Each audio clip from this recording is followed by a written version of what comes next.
नमस्कार साथियों, आप सभी का अल्फा डिफेंस एकेडमी जोधपुर के ऑनलाइन डिजिटल प्लेटफॉर्म पर स्वागत एवं हार्दिक अभिनंदन। सामान्य विज्ञान की आज की क्लास में हम प्रकाश का एक बहुत ही महत्वपूर्ण टॉपिक दर्पण सूत्र तथा आवर्धन के बारे में पढ़ेंगे।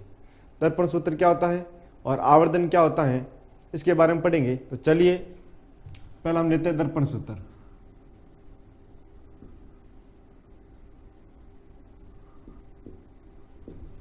दर्पण सूत्र थोड़ा समझना, जैसे कोई भी दर्पण है, चाहे वो आपके अवतल दर्पण हो या उत्तल दर्पण हो। हम अभी एक बार अवतल दर्पण ले रहे हैं, पीछे की तरफ पॉलिश की और अंदर की ओर दसवां भाग परावर्तक पृष्ठ का कार्य करेगा। ऐसा दर्पण क्या कहलाता है? अवतल दर्पण कहलाता है। ये इस दर्पण का क्या है? ध्रुव है, जिसे हम P बोलेंगे। ये इस दर्पण का क्या है? वक्रता केंद्र C है, और इन दोनों को मिलाने वाली जो रेखा है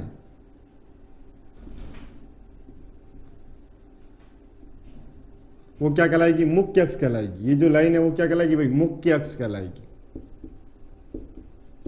और अब हम एक ऐसे मान रहे हैं कि यहां पर हमने एक कोई बिंब रखा है,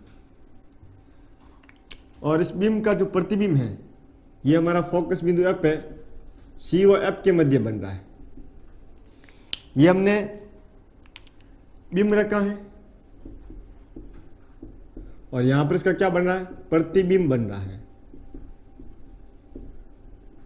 तो ध्रुव P से बिंब के बीच की जो दूरी है वो बिंब दूरी कहलाएगी। ध्रुव P से बिंब के बीच की जो दूरी है वो क्या कहलाएगी? बिंब दूरी कहलाएगी।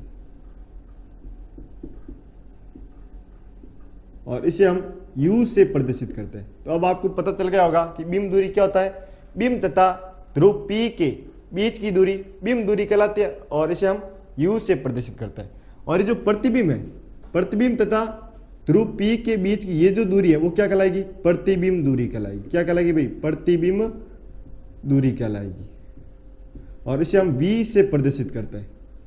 और हमने पहले ही पढ़ लिया कि फोकस बिंदु F और ध्रुव P के बीच की दूरी क्या कहलाती है? फोकस दूरी कहलाती है। फोकस दूरी कहलाती है, और हम इसे स्मॉल f से प्रदर्शित करते हैं। तो अभी इस डायग्राम से हमने तीन परिभाषा सीखी। बिंब दूरी, बिंब तथा ध्रुव P के बीच की दूरी बिंब दूरी कहलाती है, और हम इसे U से प्रदर्शित करते हैं।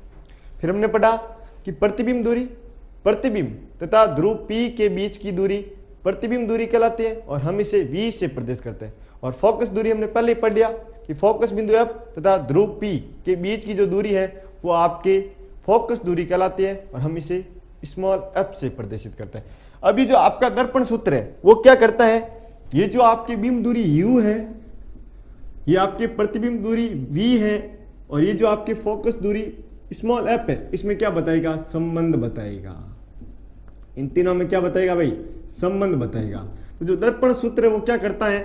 आपके बिंब दूरी U, प्रतिबिंब दूरी V तथा फोकस दूरी स्मॉल f में संबंध बताता है। वो संबंध क्या होता है वो आपको याद रखना है। 1/f बराबर 1/u प्लस 1/v। और ये जो संबंध बनाने वाला सूत्र है, इस सूत्र को हम क्या कहते हैं? दर्पण सूत्र कहते हैं। क्या कहते हैं भाई? दर्पण सूत्र। तो एग्जाम में सीधा सीधा दर्पण सूत्र से क्वेश्चन आ सकता है कि दर्पण सूत्र क्या होता है।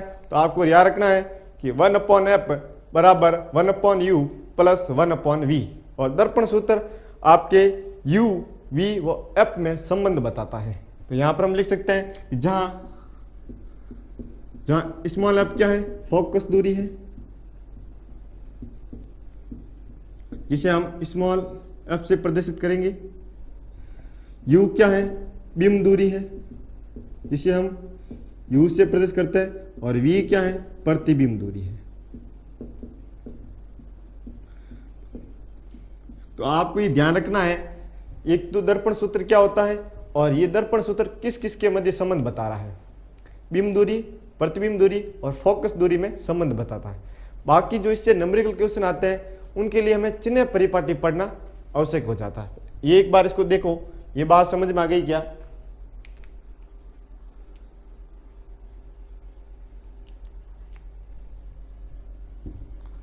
एक बार इसको नोट कर लो, फिर हम चिन्ह परिपाटी पढ़ते हैं और उसके बाद आवर्धन पढ़ेंगे।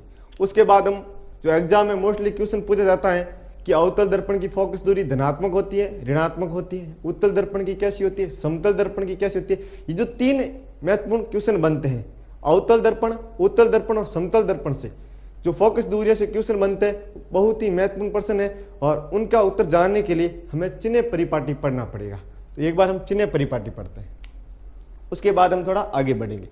ये दर्पण सूत्र समझ में आ जाना चाहिए। इसको एक बार मैं रब कर रहा हूं, आपने नोट कर लिया होगा।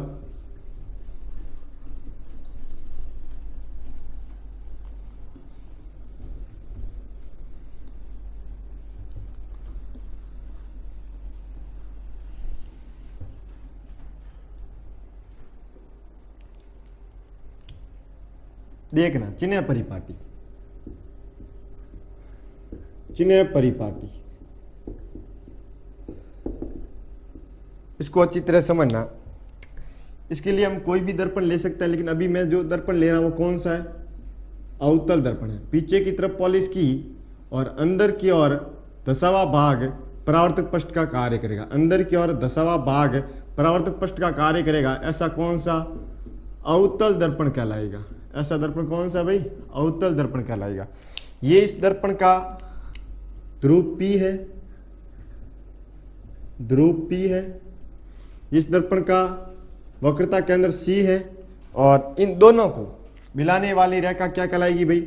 इन दोनों को मिलाने वाली जो रेखा है वो मुख्य अक्ष कहलाएगी। इन दोनों बिंदुओं को मिलाने वाली जो रेखा है वो क्या कहलाएगी? मुख्य अक्ष कहलाएगी।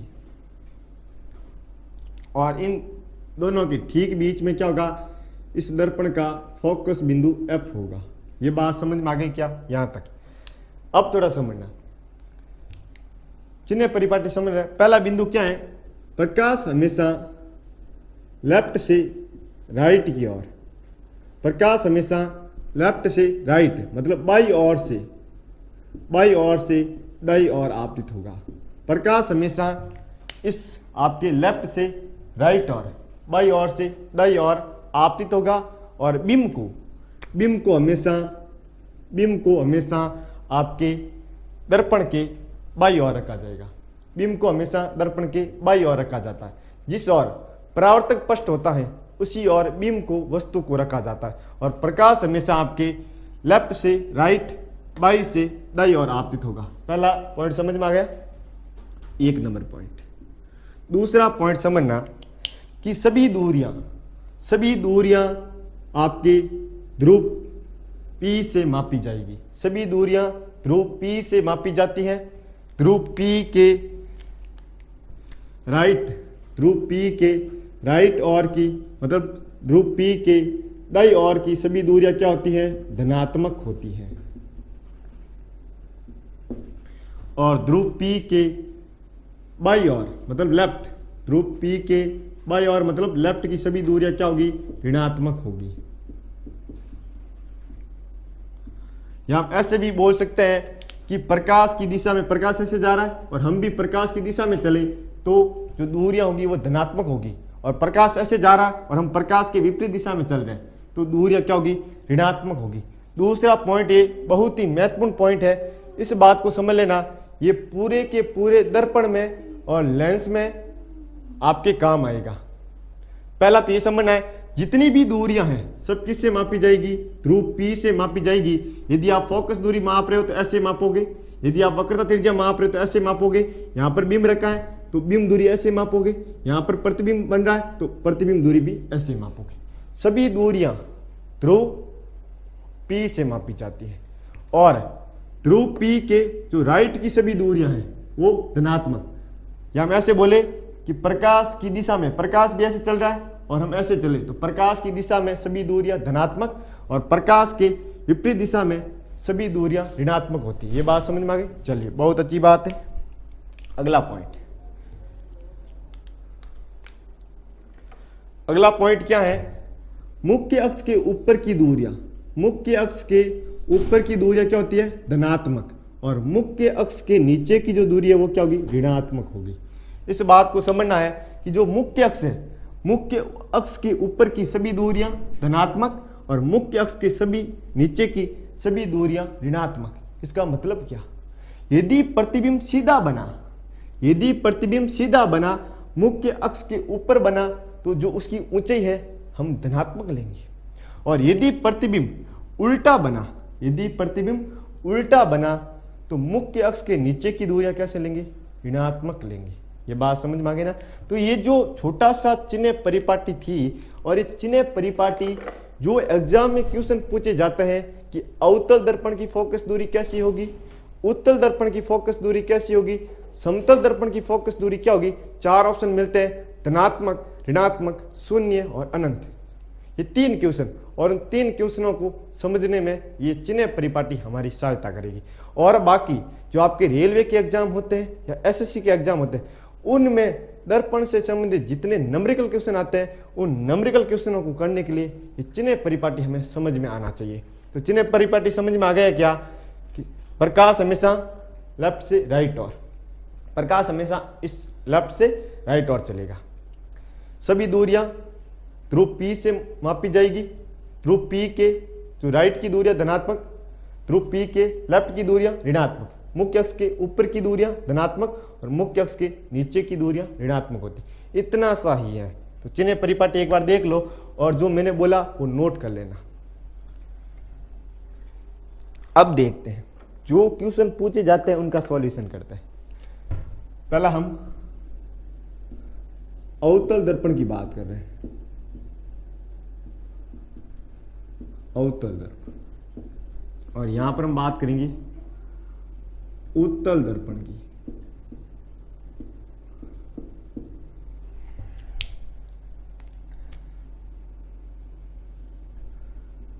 पीछे की तरफ पॉलिश कर दी तो अंदर की ओर 10वां भाग परावर्तक पृष्ठ का कार्य करेगा। इसका ये ध्रुव P। अब इसके फोकस बिंदु और वक्रता के अंदर कहां पे होंगे, इस ओर होंगे ना, इस तरफ ही गोला बनेगा। तो जिस तरफ गोला बनेगा वहीं पे क्या होगा, इसका वक्रता के अंदर यहां पर बना लेते, और यहां पर इसका फोकस बिंदु F। पहले मुख्य अक्ष बना दो, मुख्य अक्ष, वक्रता के अंदर वो आपके ध्रुव को मिलाने वाली रेखा क्या कहलाती है, मुख्य अक्ष कहलाती है, और यहां पर इसका क्या होगा, फोकस बिंदु F हो जाएगा। अब इसमें आपको पूछेगा कि जो आपकी अवतल दर्पण की फोकस दूरी कैसी होगी। 4 ऑप्शन मिलेंगे, धनात्मक, ऋणात्मक, शून्य और आपके अनंत। तो उसका उत्तर जानते हैं। फोकस दूरी यही है ना, ध्रुव P तथा फोकस बिंदु F के बीच की दूरी। ये जो दूरी है वो क्या कहलाएगी, फोकस दूरी। हम इसे स्मॉल f से प्रदर्शित करते हैं। अब यहां पर चिन्ह परिपाटी लगाई।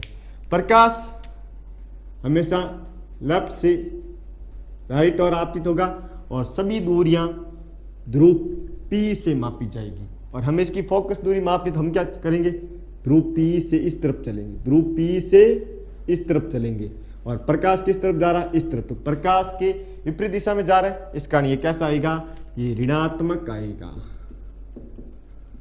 ये क्या आएगा, ऋणात्मक आएगा। अभी हमने पढ़ा कि यदि हम प्रकाश के विपरीत दिशा में जाते हैं तो दूरी है वो ऋणात्मक लेंगे। तो यहाँ पर जो आपकी अवतल दर्पण की फोकस दूरी है वो हमेशा क्या होती है, स्मॉल f हमेशा क्या होती है, ऋणात्मक होती है, नेगेटिव होती है, ऋणात्मक नेगेटिव होती है, माइनस। बात समझ में आ गई क्या, ये बात समझ में आ जानी चाहिए। अगर आपको एग्जाम में अवतल दर्पण की फोकस दूरी पूछे, ये धनात्मक होगी, ऋणात्मक होगी, फटाक से अवतल दर्पण का डायग्राम बनाना है और वहां पर चिन्ह परिपाटी लगाना है, फटाक से उत्तर मिल जाएगा। वरना आप रटने की कोशिश करते हो तो बड़ा ही कंफ्यूजन हो जाएगा, क्योंकि आगे आपके उत्तल लेंस और अवतल लेंस आएगा, पूरा 4 चीजें हैं और चारों में क्या हो जाएगा, कंफ्यूजन। लेकिन अगर हम डायग्राम से करते हैं तो हमारा बिल्कुल सही करेक्ट आंसर आएगा। चलिए उत्तल दर्पण की फोकस दूरी निकालते हैं। हम सबको पता है कि उत्तल दर्पण में हम अंदर की तरफ पॉलिश करते हैं, और उसका बाहर की ओर उभरा हुआ भाग, बाहर की ओर उभरा हुआ भाग परावर्तक पृष्ठ का कार्य करता है। तो ऐसा है तो इसका गोला इधर बनेगा ना भाई, गोला इधर बनेगा और इस गोले का ये क्या होगा, वक्रता के अंदर सी होगा और ये इसका क्या होगा, ध्रुव पी। और इन दोनों को मिलाने वाली जो रेखा है वो क्या कहलाएगी, मुख्य अक्ष कहलाएगी। ये मुख्य अक्ष कहलाएगी। और इन दोनों के बीच ठीक बीच बिंदु क्या कहलाएगा, फोकस बिंदु। अब थोड़ा समझना, उत्तल दर्पण में जो वक्रता के अंदर सी है, जो आपके फोकस बिंदु है, वो सब क्या उधर है। जबकि हमें यह याद रखना कि प्रकाश हमेशा लेफ्ट से राइट और बीम हमेशा लेफ्ट और रखा जाता है। जिस और परावर्तक पृष्ठ होगा उसी और बीम रखेंगे। अब आप क्या करो, इसकी फोकस दूरी पता करो। और हम सबको पता है कि फोकस दूरी हमेशा ध्रुव से मापी जाएगी। जितनी भी दूरियां हम मापेंगे ध्रुव P से मापेंगे। हम क्या करेंगे, इसकी ये ना फोकस दूरी भाई, ध्रुव P तथा फोकस बिंदु के ये जो दूरी है वो क्या कहलाएगी, फोकस दूरी कहलाएगी। और हम इसे स्मॉल f से प्रदर्शित करें। हमें यहां से लेकर ऐसे चलना है। ध्रुव P से सभी मापेंगे। प्रकाश भी ऐसे चल रहा है और हम भी ऐसे चल रहे हैं, मतलब प्रकाश किरण की दिशा में चल रहे हैं। और जब प्रकाश किरण की दिशा में चलते हैं तो क्या लेते हैं भाई, धनात्मक लेते हैं। क्या लेते हैं, धनात्मक लेते हैं। इस कारण यहां पर जो आपके उत्तल दर्पण की फोकस दूरी आएगी वो क्या आएगी भाई, वो आएगी धनात्मक, पॉजिटिव आएगी। कैसे आएगी भाई, धनात्मक पॉजिटिव आएगी। ये बात समझ में आ गई क्या। ये दो महत्वपूर्ण चीजें मैंने बताई कि अवतल दर्पण की जो फोकस दूरी है वो ऋणात्मक होती है और उत्तल दर्पण की जो फोकस दूरी है वो धनात्मक होती है। अब आप बोलोगे सर इसको एग्जाम में कैसे याद करें। छोटा सा क्ल्यू, आपको छोटा सा तथ्य अपने माइंड में फिट कर देना है कि जो उत्तल दर्पण है इस तरफ आता है और हम ध्रुव P से इस तरफ आएंगे और प्रकाश ऐसे जा रहा है, प्रकाश की विपरीत दिशा में जाएंगे। इसका क्या लिया, ऋणात्मक। जबकि जो आपके उत्तल दर्पण ऐसे होता है ना तो उधर गोला बनेगा। इसका मतलब फोकस दूरी मापने उधर जाएंगे और प्रकाश भी ऐसे आ रहा है, तो प्रकाश की दिशा में जा रहे तो धनात्मक। अपने माइंड में इतनी सी साइकोलॉजी सेट करना है, दोनों के आंसर पता चल जाएगा। वरना रटना नहीं है, क्योंकि आगे जब आपके उत्तल लेंस और अवतल लेंस आएंगे तो वहां पर गड़बड़ हो जाएगी। रटना बिल्कुल भी नहीं है। इस कंसेप्ट के साथ जो ये दो क्वेश्चन एग्जाम में पूछे जाते हैं उनको याद करना है। ये बात समझ में आ गई। चलिए, अब आपके एग्जाम में एक और चीजें पूछी जाती है कि जो आपके समतल दर्पण है उसकी फोकस दूरी क्या होगी। समतल दर्पण की फोकस दूरी,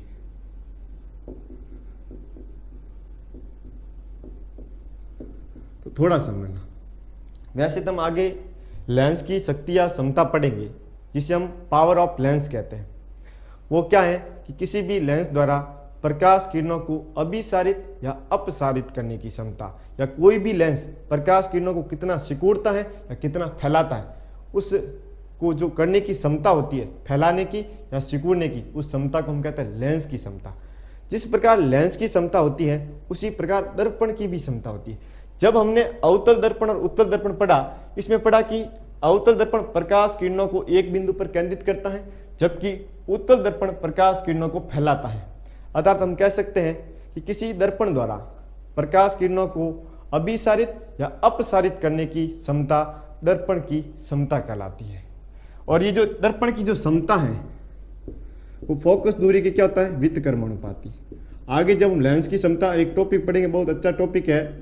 लेंस की क्षमता का जो ऐसे ही मात्रक है वो डायोप्टर होता है। लेंस की क्षमता हमेशा डायोप्टर में मापी जाती है और वहाँ पर हम पढ़ेंगे P बराबर 1/f। हालांकि वहाँ पे पढ़ेंगे, लेकिन यहाँ पर ये थोड़ी सी चीज़ें हमें याद रखनी है, क्योंकि हमें समतल दर्पण की फोकस दूरी वो निकालनी है।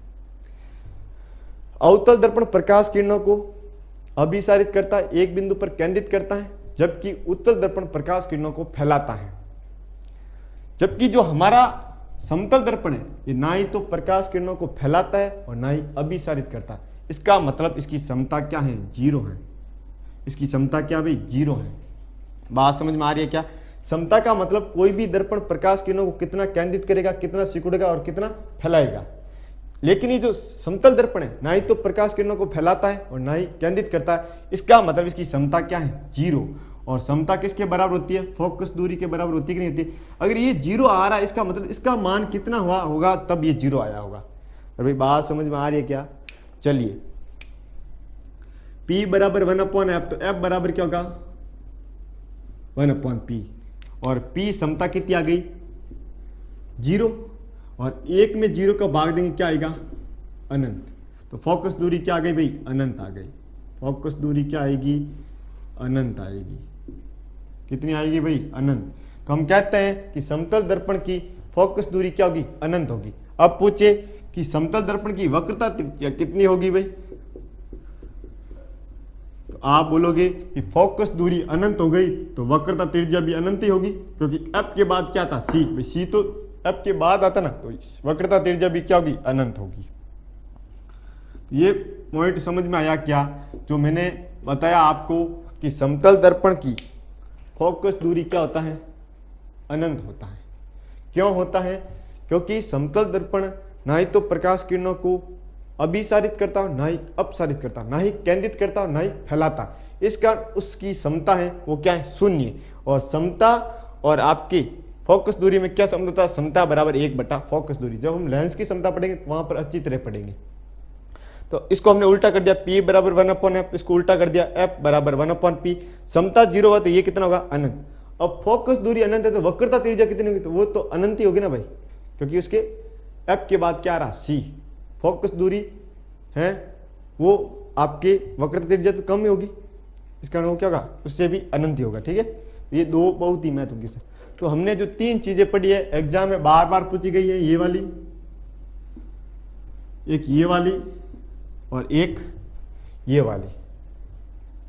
ये एग्जाम में बार बार पूछी गई। समतल दर्पण की जो फोकस दूरी है बार बार पूछी गई, कितनी होती है भाई, अनंत होती है। क्योंकि समतल दर्पण ऐसे होता है, ये प्रकाश किरणों को अभिसारित नहीं करेगा, तो मुख्य उसके किस बिंदु पर मिलेगी, तो मिलेगी नहीं तो फिर वो कहाँ चला गया, अनंत पे चला गया।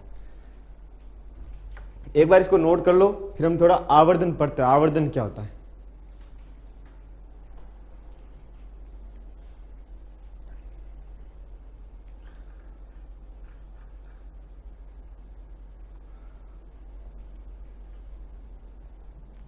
ठीक है, इसको एक बार अब कर रहा हूं।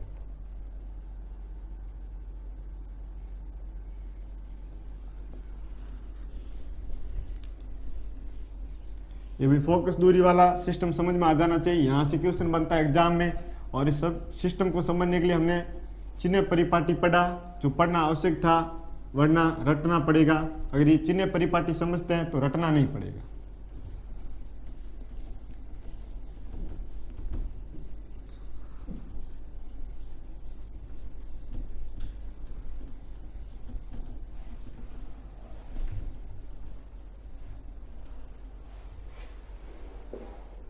थोड़ा और आगे बढ़ते हैं, एक टॉपिक है आवर्धन।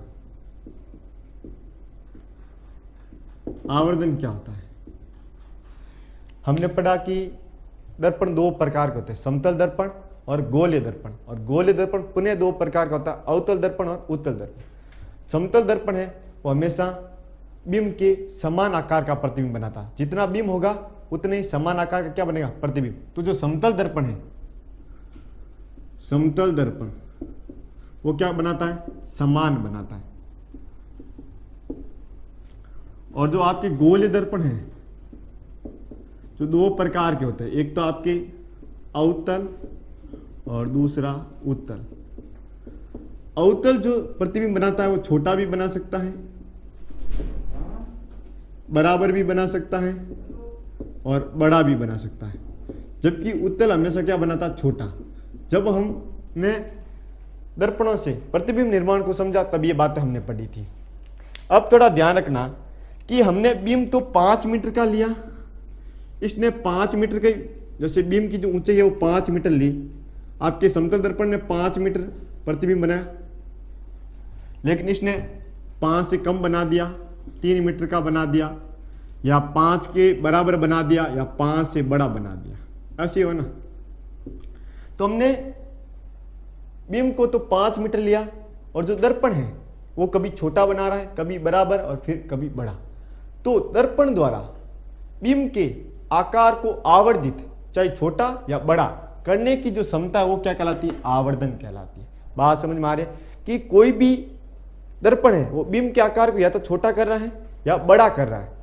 तो ये जो बड़ा या छोटा, जिसे हम साइंस की भाषा में आवर्धित करना कहते हैं, करने की जो क्षमता है वो क्या कहलाती है? आवर्धन कहलाती है। वो क्या कहलाती है भाई? आवर्धन कहलाती है। इस बात को थोड़ा समझ लेना है।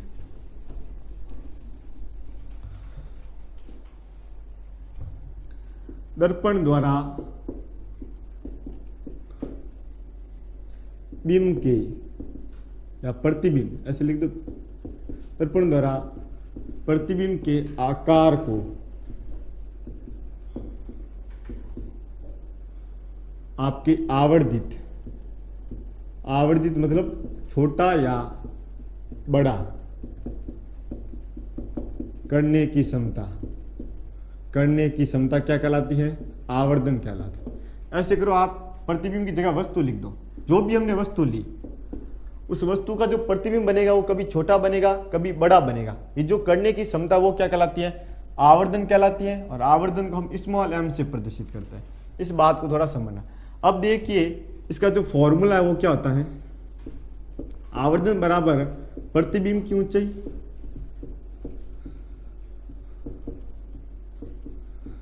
अपॉन बिंब की ऊंचाई।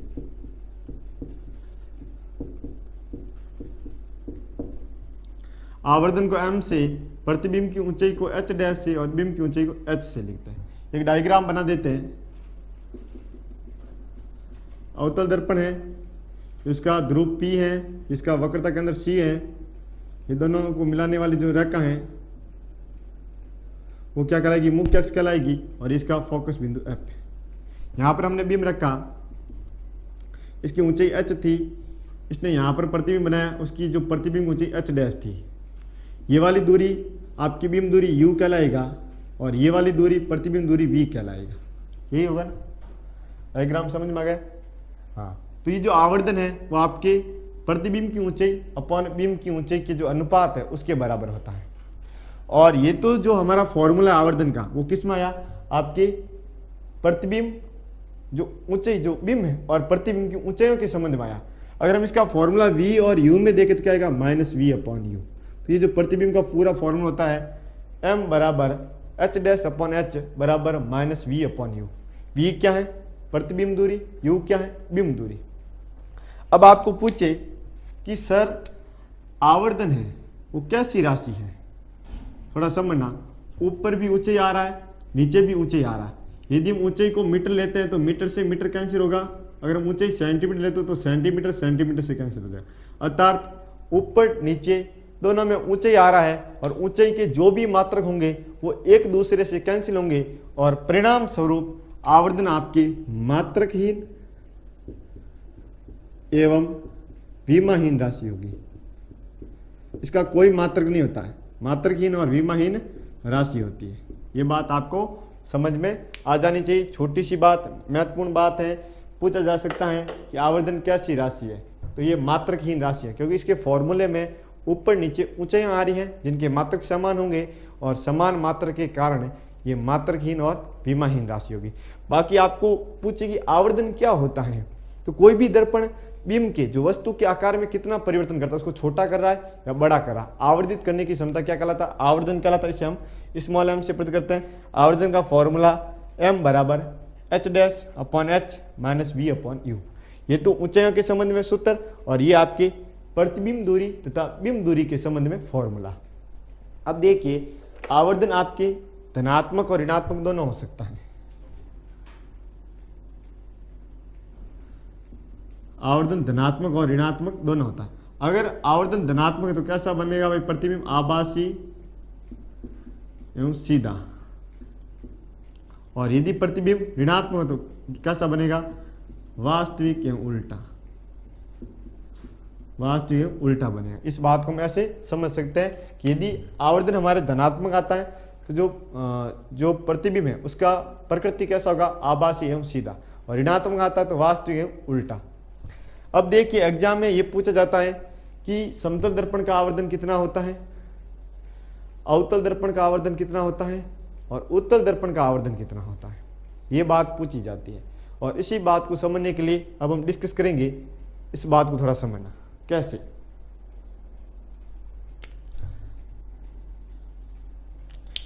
पहले समतल दर्पण का देखते हैं, समतल दर्पण। अब आप सोचो कि समतल दर्पण कैसा प्रतिबिंब बनाता है, तो समान आकार का प्रतिबिंब बनाता है। अर्थात हमने बीम 5 मीटर का लिया तो प्रतिबिंब भी कितने का बने, 5 का। आकार समान होगा। यदि हम बीम 10 मीटर का लेते हैं तो प्रतिबिंब कितने बनेगा, 10 का। इसका मतलब ये सब आपस में कैंसिल होगा, कितना आएगा, 1 उत्तर आएगा। तो आपको ध्यान रखना है कि समतल दर्पण का जो आवर्धन हमेशा कितना होता है, 1 होता है। बहुत महत्वपूर्ण बात, समतल दर्पण का आवर्धन हमेशा क्या होता है, 1 होता है। क्यों? क्योंकि वो समान आकार का प्रतिबिंब बनाता है और जितना बिंब होगा उतने ही आकार का क्या बनेगा, प्रतिबिंब। और फॉर्मूला क्या कह रहा है, प्रतिबिंब की ऊंचाई अपॉन बिंब की ऊंचाई। तो जो भी है समान राशि आएगी, एक दूसरे से कटेगा, उत्तर क्या आएगा, 1 आएगा। तो समतल दर्पण का आवर्धन हमेशा क्या होता है, 1। उत्तल दर्पण, पहले उत्तल दर्पण का देख लेते हैं फिर उसका देखते हैं। हम सबको पता है कि उत्तल दर्पण जो प्रतिबिंब बनाता है, आभासी, सीधा और छोटा। मैंने पहले की क्लासों में डिस्कस किया, जो आपके डिस्क्रिप्शन में दर्पणों से प्रतिबिंब निर्माण की जो क्लास है उसका लिंक मिल जाएगा, आप वहां पर जाकर उस क्लास को देख सकते हो और सीख सकते हो कि दर्पणों से प्रतिबिंब निर्माण कैसे होगा। अभी हम पढ़ रहे हैं कि उत्तल दर्पण का आवर्धन कितना होगा, कैसा प्रतिबिंब बनाता है भाई, छोटा। अब थोड़ा समझ, छोटा बनाएगा मतलब हमने 5 मीटर ऊंचाई क्या कोई बिंब रखा और इसने प्रतिबिंब बनाया 4 मीटर का। फॉर्मूला क्या बोला, प्रतिबिंब की ऊंचाई कितनी, 4, बिंब की ऊंचाई कितनी, 5। हमेशा जो उत्तर आएगा 1 से कम आएगा, हमेशा जो उत्तर आएगा 1 से कम आएगा। क्यों? क्योंकि ये छोटा प्रतिबिंब बनाता है तो ऊपर क्या आएगी, प्रतिबिंब की ऊंचाई आएगी। तो ऊपर छोटा मान, नीचे बड़ा मान, छोटे में बड़ा का भाग देंगे तो हमेशा उत्तर क्या आएगा, 1 से कम। तो जो उत्तल दर्पण का जो आवर्धन है हमेशा क्या होता है, 1 से कम होता है। ये याद कर लेना है। ये बात समझ में आ गई क्या? उत्तल दर्पण का आवर्धन हमेशा 1 से कम होता है क्योंकि हमेशा छोटा प्रतिबिंब बनाता है। और छोटा बनाने का मतलब ऊपर प्रतिबिंब आ रहा, ऊपर छोटा मान और नीचे बिंब बड़ा मान। छोटे में बड़ा का भाग देंगे हमेशा 1 से कम उत्तर आएगा। अवतल दर्पण, अवतल दर्पण छोटा भी बनाता है, बराबर भी बनाता है और बड़ा भी बनाता है। इसका मतलब इसका प्रतिबिंब 1 से कम भी हो सकता है, 1 के बराबर भी हो सकता है और 1 से बड़ा भी हो सकता है। तीनों चीजें हैं, तीनों चीजें हैं कि अवतल दर्पण छोटा भी बना सकता है, बराबर भी बना सकता है, बड़ा भी बना सकता है। इसका मतलब अवतल दर्पण में आवर्धन का मान 1 से कम भी हो सकता है, 1 के बराबर भी हो सकता है और 1 से बड़ा भी हो सकता है। तीनों चीजों को याद रखना। तो ये बात आपको समझ में आई कि नहीं आई, जो मैंने आपको तीनों दर्पणों से आवर्धन कितना होगा वो बात बताई। ये आपको सिर्फ और सिर्फ प्रतिबिंब के आकार के आधार पर ये पता चलेगा। ये फॉर्मूला है, इस फॉर्मूले की सहायता से। और ये एग्जाम में सीधी सीधी बात पूछी जाती है। हमें इसको कंसेप्ट से समझना क्योंकि आगे लेंस आएगा, वहां पर उसका आवर्धन भी पूछ सकता है, तो फिर कंफ्यूजन हो जाएगा। इस कारण हमें फॉर्मूले से या थोड़ा अपना जो लॉजिक है वो लगा के आंसर देना है। अगर आपको पूछे कि उत्तल दर्पण से आवर्धन कैसा होगा, तो आपको ध्यान रखना उत्तल दर्पण से हमेशा छोटा प्रतिबिंब बनाता है। हमेशा कैसा बनता है भाई, छोटा प्रतिबिंब बनता है। और छोटा प्रतिबिंब बनेगा तो जो प्रतिबिंब है उसका उत्तर हमेशा बिंब की ऊंचाई से क्या आएगा, कम आएगा। और ऊपर क्या रहा, प्रतिबिंब। तो जो भी है ऊपर छोटा मान, नीचे बड़ा मान, 1 से कम। इस कंसेप्ट को ऐसे समझना है। ये बात समझ में आ गई क्या? समतल दर्पण समान बनाता है 1 के बराबर, उत्तल दर्पण छोटा बनाता है 1 से कम, अवतल दर्पण छोटा, बराबर और बड़ा, तीनों बनाता है 1 से कम, 1 के बराबर और 1 से बड़ा। ये बात समझ में आ गई। बाकी ये थोड़ी सी बात याद रख लो कि आवर्धन दोनों प्रकार का होता है, धनात्मक और ऋणात्मक। धनात्मक है तो जो प्रतिबिंब की प्रकृति है वो कैसी, आभासी और सीधा, और ऋणात्मक है तो वास्तविक है, उल्टा। तो आज की क्लास में हमने आवर्धन पढ़ा, उससे पहले हमने दर्पण सूत्र पढ़ा, चिन्ह परिपाटी पढ़ी।